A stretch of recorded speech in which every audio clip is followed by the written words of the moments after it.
بسم اللہ الرحمن الرحیم۔ السلام علیکم تمام دوستوں کو پاک رائز نیوز میں خوش آمدید۔ مشال ملک نے کہا ہے کہ کشمیر پر سلامتی کونسل کا اجلاس ایک معجزہ ہے۔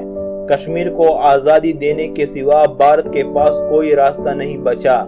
مزید ڈسکس کرنے سے پہلے اگر آپ لوگوں نے ابھی تک ہمارے چینل پاک رائز نیوز کو سبسکرائب نہیں کیا ہے تو ابھی سبسکرائب کریں اور ساتھ ہی بیل کا آئیکن بھی دبائیں تاکہ ہر نئی آنے والی ویڈیو اور اپڈیٹس آپ لوگوں کو مل سکے۔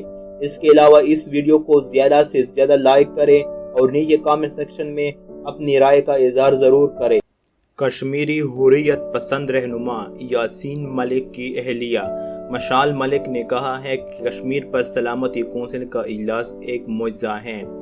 13 دن سے کشمیر میں کرفیو لگا ہوا ہے۔ بھارت کشمیر کو قبرستان بنانا چاہتا ہے۔ کشمیریوں کی نسل کشی کی کوشش کی جا رہی ہے۔ بھارت کی پوری دنیا میں لابی ہے لیکن بھارت کو ہر طرف سے ناکامی کا سامنا پڑ رہا ہے۔ بھارت کے پاس اب کشمیر کو آزاد کرنے کے سوا کوئی راستہ نہیں بچا۔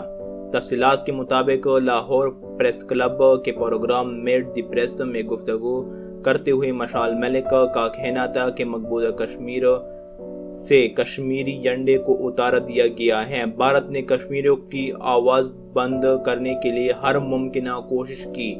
تمام حریت قیادت نظر بند اور گرفتار ہیں۔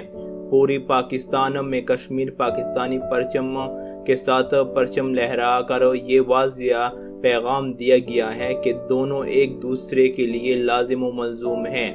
انہوں نے کہا کہ کشمیر پر سلامتی کونسل کا اجلاس ایک معجزہ ہے۔ اقوام متحدہ کی سلامتی کونسل میں 2 درجن سے زائد قراردادیں پڑی ہیں۔ بھارت کا پہلا وزیر اعظم جواہر لال نہرو جو خود کشمیر کے مسئلے کو لے کر UN گیا تھا۔ بھارت کی پوری دنیا میں لابی ہیں لیکن بھارت کو ہر طرف سے ناکامی کا سامنا پڑ رہا ہے۔